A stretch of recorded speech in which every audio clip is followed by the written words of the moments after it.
is at 11.4% illumination in the sign of Capricorn. On the 9th, it will be the new moon in Aquarius during Aquarius season. It'll be super dope. So let's see what this means for you. Like, what are you headed towards? You know, new moons, new cycles, you know, it represents like that rebirth energy or that rebuilding energy. So let's see what this means for you. Could be having breakthroughs, you know.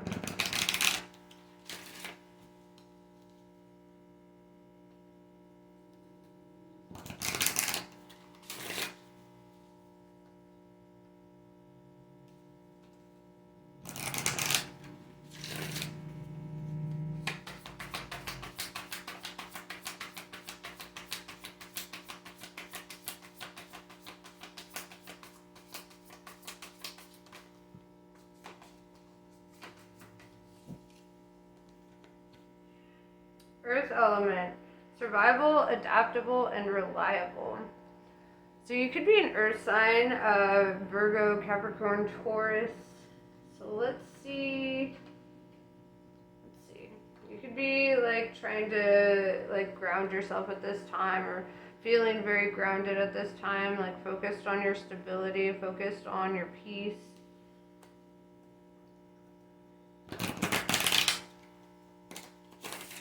I do like that it shows that you're like reliable and adaptable.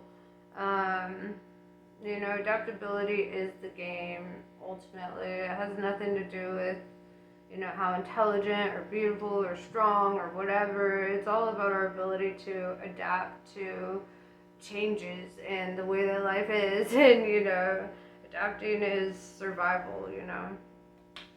So, what are you adapting to?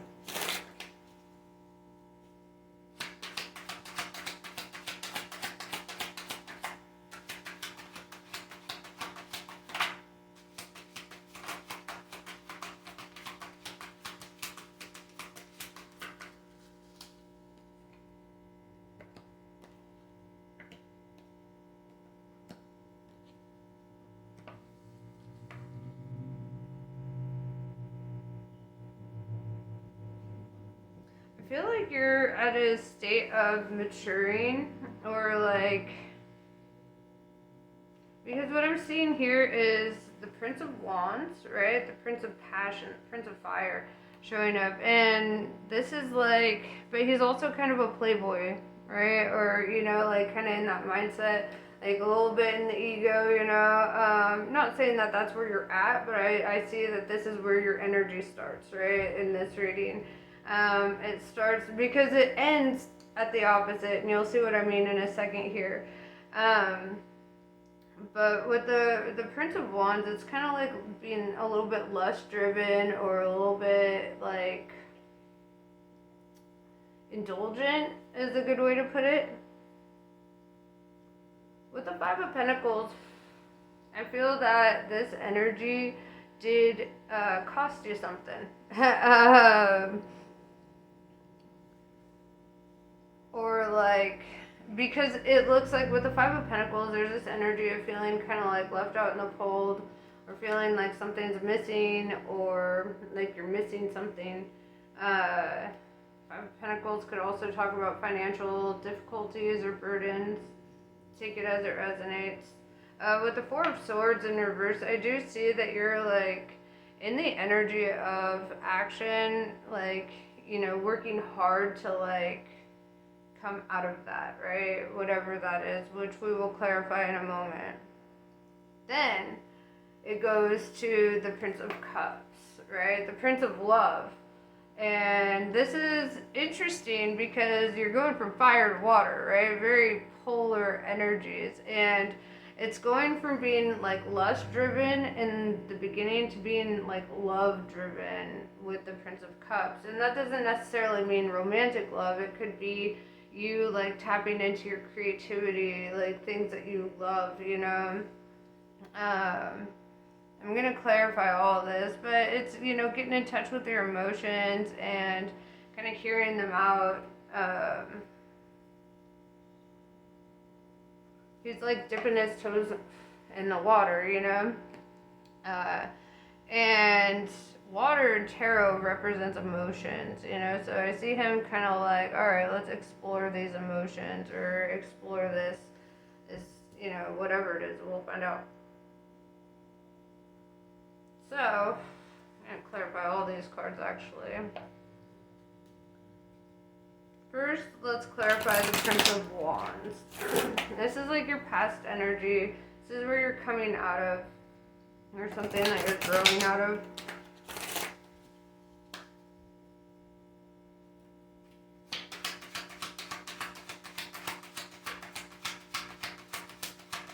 It's like you're just seeing things in a whole different light.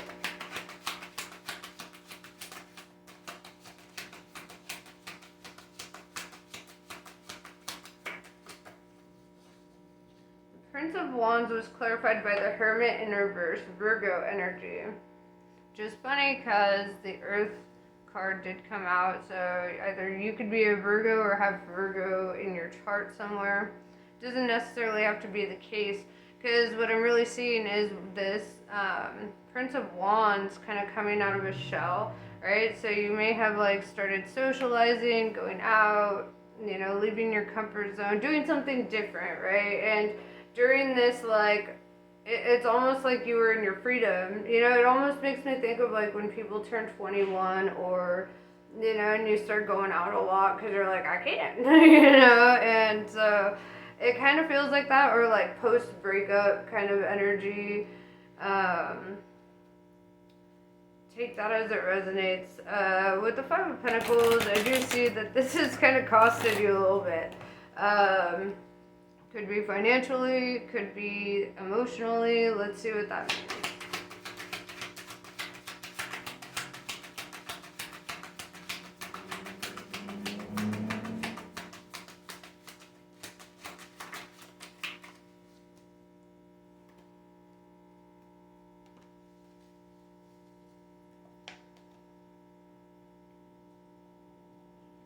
Yeah, Nine of Swords tells me that there's like anxiety or restlessness around this. Like, there's kind of a lack mindset or feeling like, you know, like maybe you didn't come from money.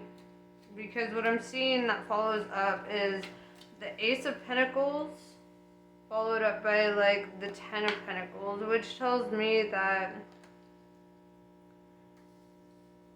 you went from feeling like you had nothing or you were struggling to like maybe accepting a new job offer with the Ace of Pentacles. This is like a new beginning, and Pentacles has a lot to do with money, earth energy, resources, you know. So like you could have taken on a new job, or you could be taking on a new job. With the Ten of Pentacles, it looks like this is going to be something that's very fruitful for you. It looks like there's a lot of abundance. This is generational wealth. This isn't just like, you know, winning the lottery or something. This is something earned, and this is something that I feel like you're in the beginning stage with the Ace of Pentacles. Like, you're growing it, or you have direction. The arrow shows me you have direction. You know what you're doing, you know where you're going, you know what you want to do, you know. I feel like you're in the beginning process of pursuing that, or you're about to be. Four of Swords in reverse totally makes sense that this would come out following these, because it's really showing me that, you know, it was a time for action. Like, it's almost like this energy of lack kind of made you take action, or you felt like it was the right action to take. And this is something that you're very active in, okay? Or you will be, right?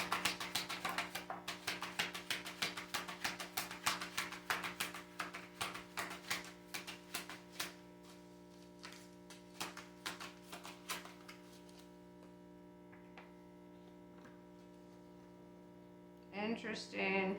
Yeah, the Four of Swords in reverse also speaks on distraction when I see these other two cards that come out. Because with the Three of Swords in reverse, I see that you're healing from a heartbreak. Three of Swords is the card of heartbreak. It's the card of something.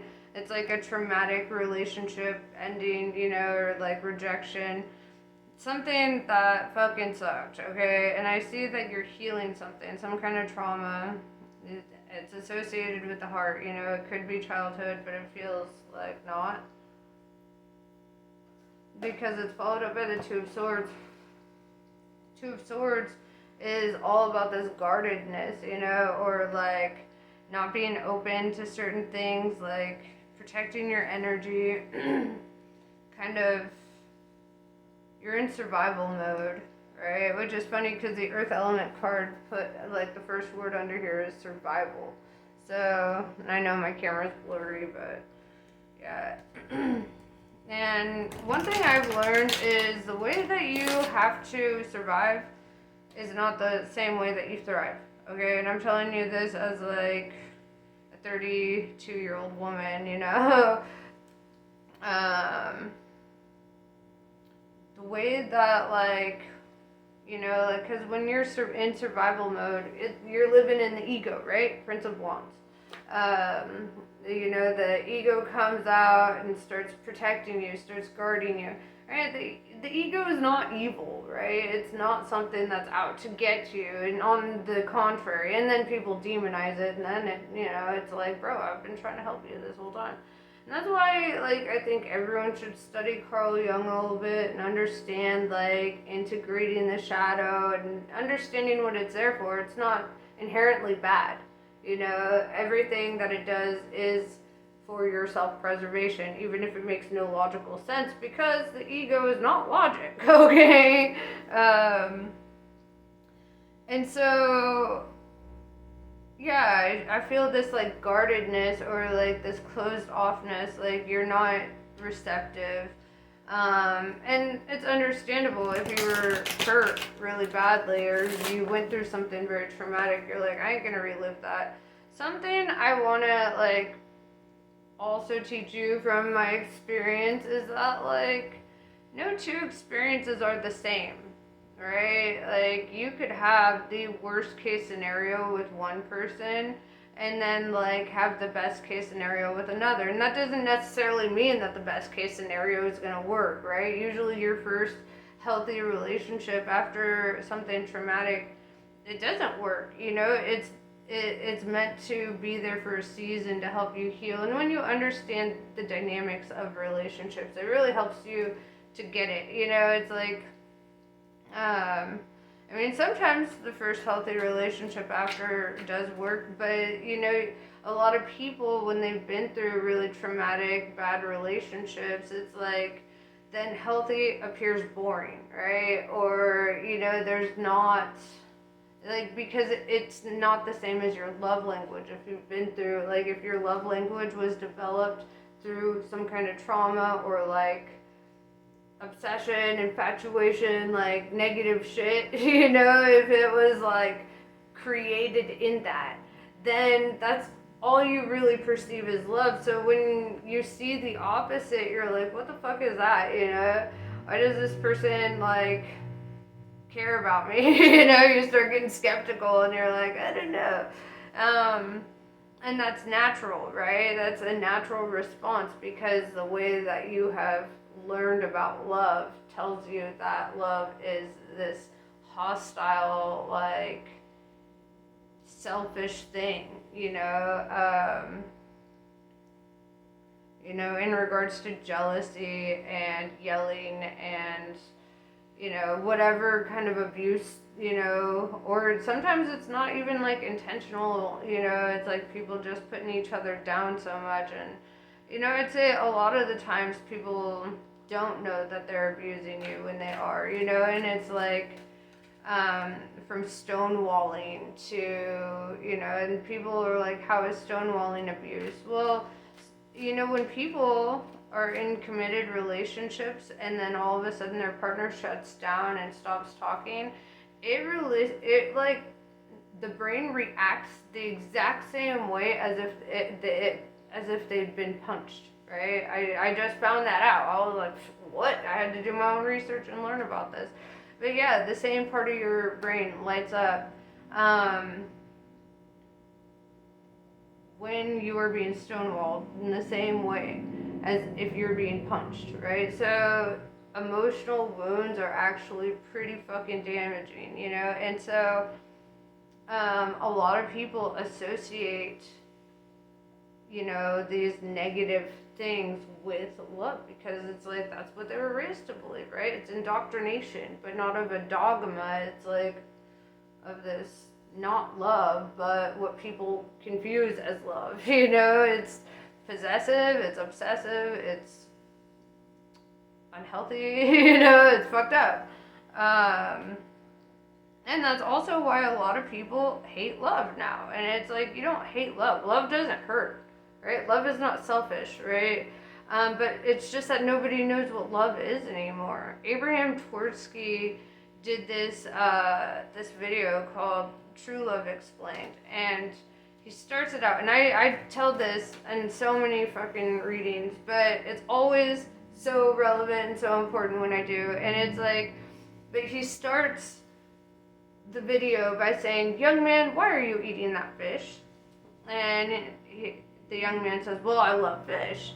And then he's like, "You don't love fish. If you love fish, you wouldn't have pulled it out of the water, boiled it, and ate it. You don't love the fish. You love what the fish can do for you." And so much of what is love these days is fish love, right? It's this, what can I get from this person? Are they going to pay my bills? Are they going to, you know, like, do this and do that? And it's all about what is being gained, right? And I don't like it because real love, genuine love, is not about what you're getting, right? It's about what you're giving. When you love somebody, you want to make their life easier. When you love somebody, you want to be there and be supportive and care about them and love them in their love language, not yours. Right, in their love language, because it's going to be different, right? Some people's love language is physical touch. Other people's love language is like efforts and, you know, like fixing things. Like, that's my love language. Whenever I like care about people, I'm like, "You want me to fix your sink?" You know, how's your car looking? You need a tune up, you know, like, so that's just my love language. I can't help it. I've always been that. And it was actually pretty detrimental to relationships because my partner, my ex-husband, would be like, "Well, you never show me that you love me." And I'm like, "What do you mean? I'm always doing the things. I'm, you know, like putting up the wallpaper and stuff." And he's like, "You don't touch me."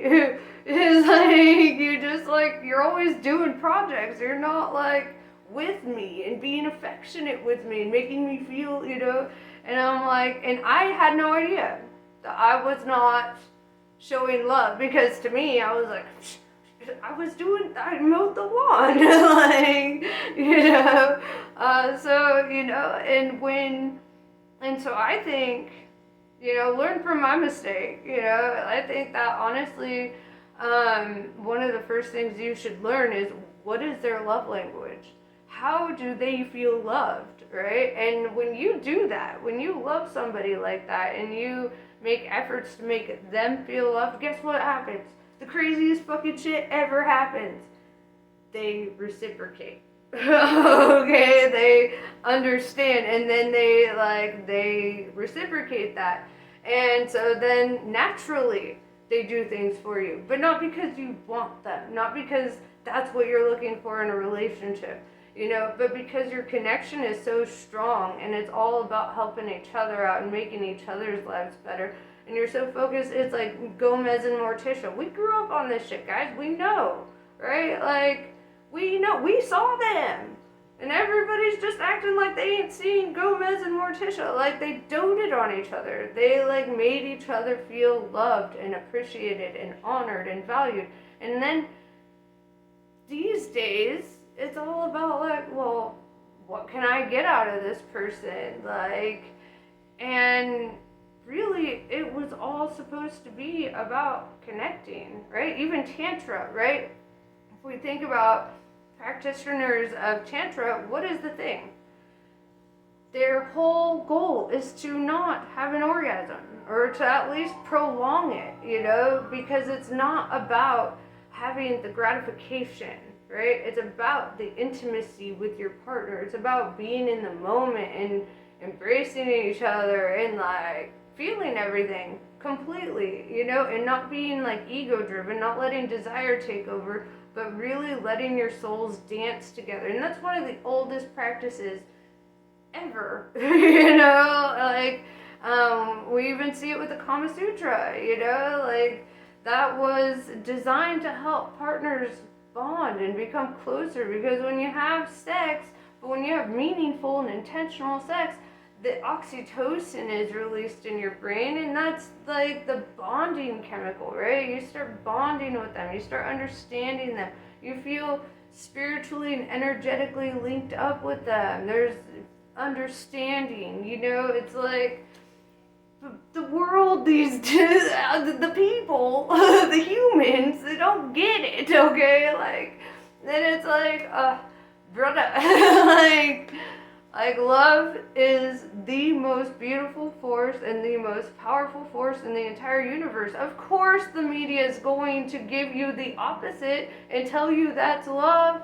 Of course, they're going to feed the toxic shit in your face. Of course, they're going to be, because they don't want you to discover it, right? As soon as you have that authentic kind of love, they start lacking control, right? You're not attracted to their drama. You're not attracted to their bullshit. You're in the mindset of unity, and, you know, you're not in the mindset of division, which is the ultimate drive. Like, think about every show you've ever watched. There's breakups, there's drama, there's cheating, it's all this divisiveness, and they're just like brainwashing people with it, you know, with all the frequencies and the lights and the sounds. It's like they know what the fuck they're doing, you know, they know.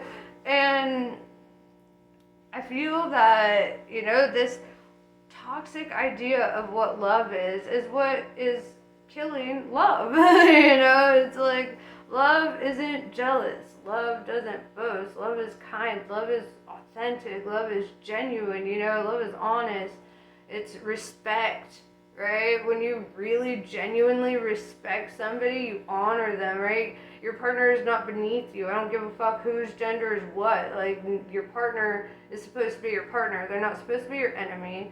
They're supposed to be your confidant, like the most trusted person, somebody who has your back, who protects you and looks out for you, right? Regardless of what your gender is, right? Both partners should be looking out for each other, and it should be like, duh, you know, like, obviously, that's the whole point, right? And all this fucking division in partnerships actually makes me sick. Okay, I'm gonna be real.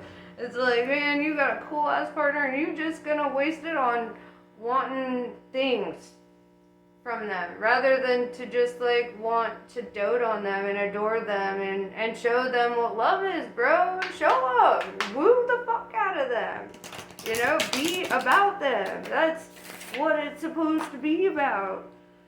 Man, this is a Valentine's Day bonus if we're getting into this conversation, right? So anyway, let's clarify this Prince of Cups. Alright, Prince of Love. This is like, when it's fresh, it's new, it almost feels like,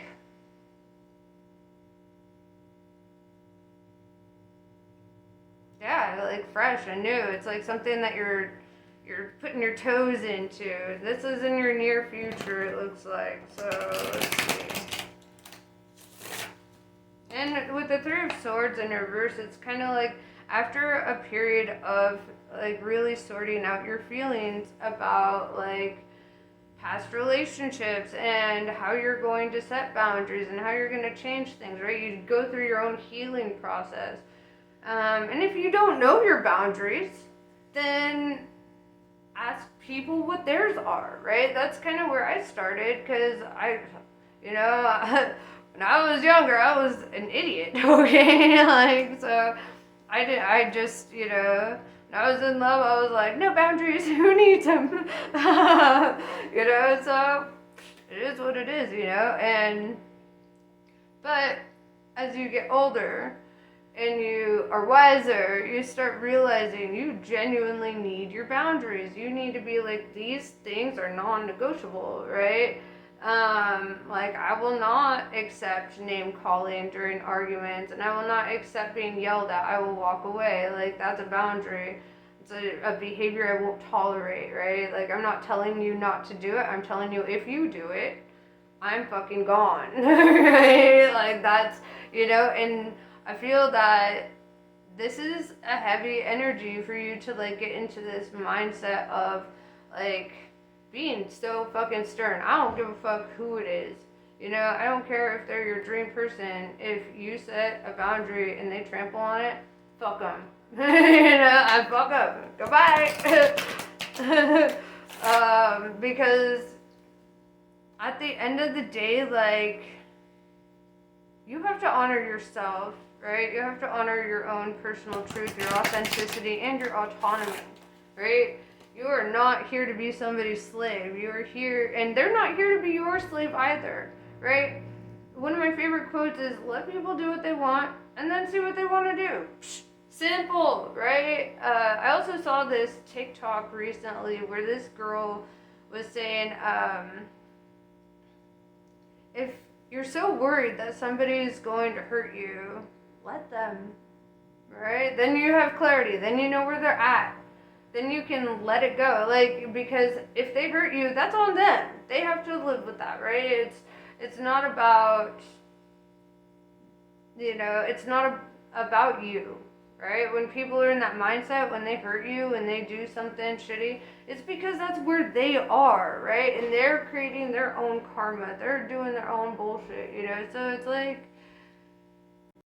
you gotta understand that, like, some people are shitty, right? And it's like I said in one of my previous videos too. It's like, you could put an unfaithful man in a padded room, and he will find a way to have sex with the wall, right? Like, he will, he'll find a way to have sex with anything but you, right? But if you, like, have a faithful man, right? Like, a man who is so loyal and so devoted in a room full of naked women or men or whatever your choice is, whatever, you put them in there, they won't even look, right? They won't even have any interest. They won't do it because in their heart and in their soul, they have integrity, right? Integrity is what you do when nobody is looking. Integrity is like, do you have the integrity to hold your shit together? Do you have the sexual discipline to not fuck it if it, just because it's attractive to you, and I feel that that's super important, like, to understand. And when you choose people that you feel you can genuinely trust, that have sincere feelings for you, and you just trust them, right? You just let go, and you're like, all right, I'm gonna let go and just see what happens, and you just trust them, and you hear them out, and you communicate well, and you do the right fucking things, and bam, magic happens, okay? Like, you have the dream connection, and it's not hard, right? It's actually the opposite of hard. It's being completely vulnerable with somebody, completely open, and, like, just kind of throwing your heart on the table and being like, all right, don't chop it up, please, like, and seeing, like, what are they going to do with it? I feel that vulnerability is our greatest strength because it's the one thing that we try to protect and guard the most, right? But it's like, when you allow yourself moments of intimacy or vulnerability, it's real, right? And it feeds the soul. It heals the things where people had broken your trust before, or people had hurt you, or they said fucked up shit you could never get over, or whatever the case is. It's like, when you genuinely love somebody, you don't want to call them names. You don't think those things when you're mad at them. I remember, like, like always being like I love you in an argument before when I did or whatever, and just to like keep that energy there. I mean, I fucked up in a lot of other ways. Okay, but one thing I did learn is that even when I'm mad, it doesn't change where my heart's at, right? Even when I'm mad, the loyalty is still there, the respect is still there, the loving is still there, the devotion is still there, right? And that's something that I think is super important, because too many people are quick to tell their partners that they hate them, or you're a bitch, or you're a slut, or da da da da da da da, you're an asshole, you're this, and it's like, is that getting you anywhere? Where's the progress? A debate should be about finding common ground. It should result in progress, not damage, and these things should be brought up in conversations and kind of aired out as quickly as possible so that it doesn't fester into something, that is unhealable, or like, I won't say unhealable, but like, the relationship becomes unhealable, right?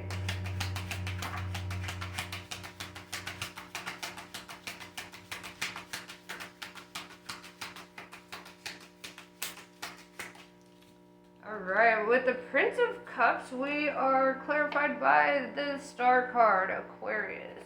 See, it says Aquarius up there.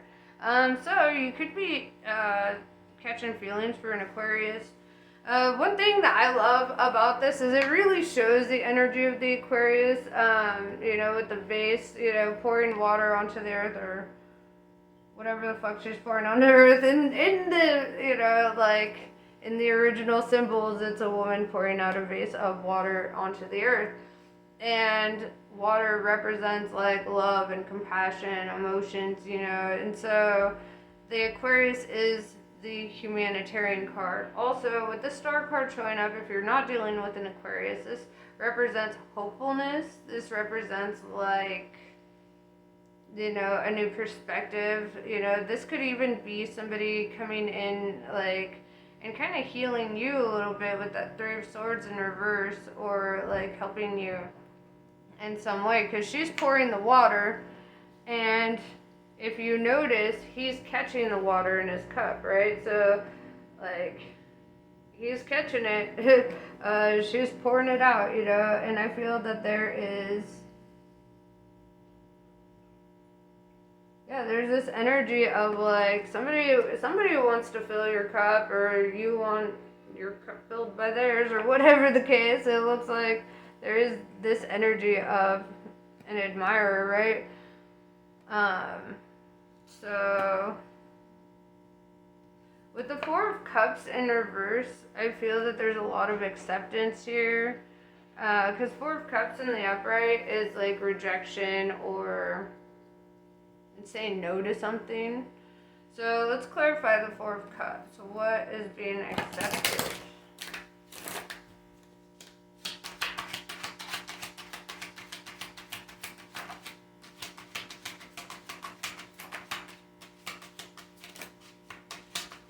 A lot, apparently. A lot is being accepted.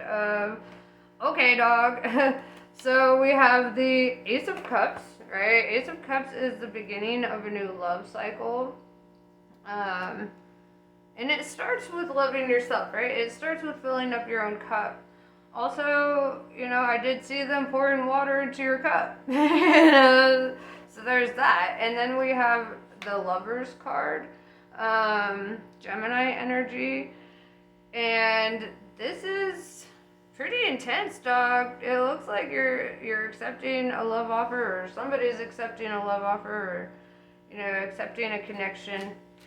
Then we have the King of Cups, and I love this because you start out as a Prince of Cups, right? And then it's like through this experience, it's like there's growth, right? You go from being the prince to being the king. Whether you're male or female, it doesn't matter. It just means that you are very logical, very like straightforward, kind of grounded, right? Like, Which is kind of funny because with the Aquarius energy coming out, because that's very opposite, right? Aquarius is, their heads are in the fucking clouds. Look how high up above the earth Aquarius is, right? Like, Aquarius is up there.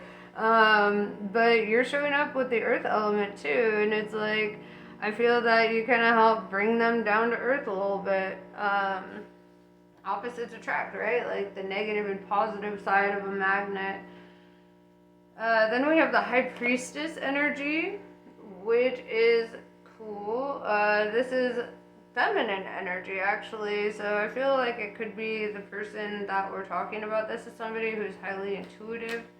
This is somebody who is like divinely guided. Could be an Aquarius though, because look at how she's above the the earth, you know. Like there's a lot of this energy of somebody just kind of like over the earth.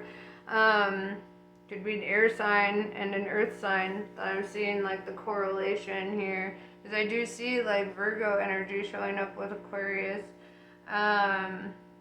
We have the Magician, Mercury energy showing up, and the Magician is like somebody's manifesting something, whether it's intentionally or not. It looks like, and this is masculine energy, the Magician. Like you may have manifested this person intentionally or unintentionally, right? It had a lot to do with what you were doing for yourself with that Ace of Cups. The love that you give to yourself is like,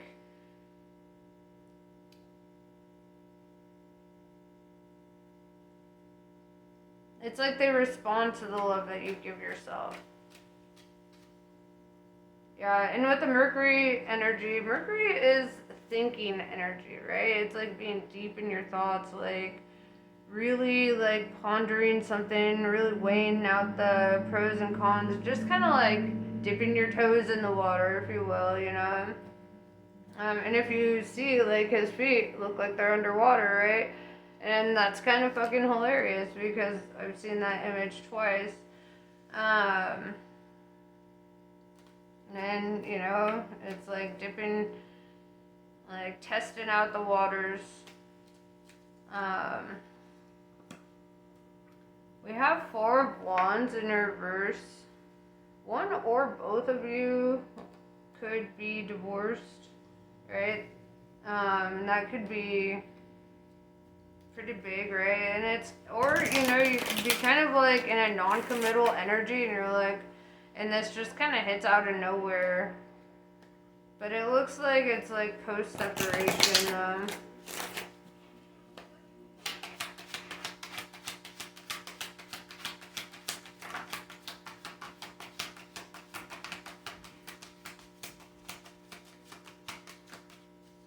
Yeah, we have the Prince of Swords showing up, clarifying the Four of Wands in reverse. This is something that I feel like has already transpired. Prince of Swords is like you had cut off a big commitment, right? A long-term commitment or marriage. And it looks like it was pretty necessary, you know. I don't like digging too deeply into the things that we're letting go of, though, so there's that. I'm going to pull some Kali cards and see what Kali has to say for you.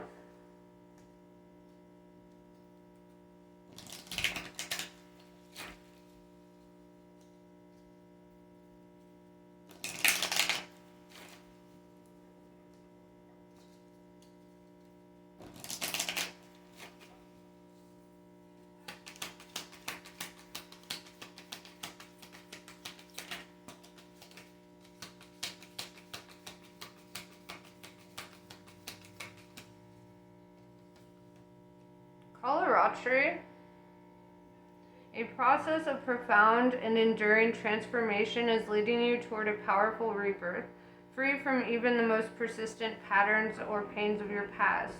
Your soul is in deep healing. Recovery can be painful, but you will emerge renewed and released. You are blessed to experience a new life within this lifetime.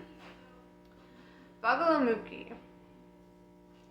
She arrests the flow of negativity, particularly that of our own making. She transforms our karma from that which hinders our joy to that which can create true happiness. As you seek refuge in her, you are protected from gossip, slander, and any form of negativity from others.